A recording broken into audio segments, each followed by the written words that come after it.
po yung unang punto.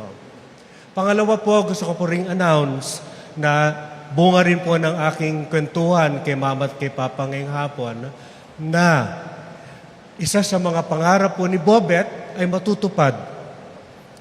Yung pangarap na nagdala po sa kanya sa Maynila at iwan ang kanyang pamilya rito sa Davao. Ang pangarap niya na ang kanyang mga kapatid, 6 niyang kapatid, alam naman natin, kinal ko kanina, 7 po sila, 6 niyang kapatid ay bibigyan po ng Ateneo de Davao University po ng scholarship.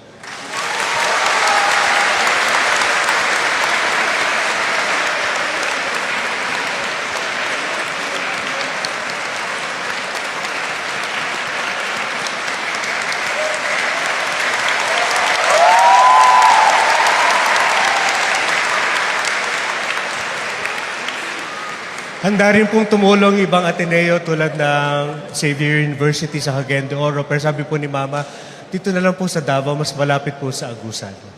Kahit saan po nila gustong pumunta.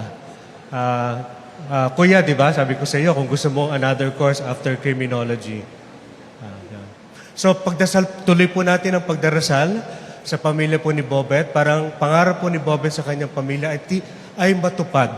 Kahit na po sobrang lungkot po natin, wala na po siya, pero bubuhayin po natin si Bobet sa pamamagitan ng pangarap niya sa kanyang mga hinamahal sa buhay.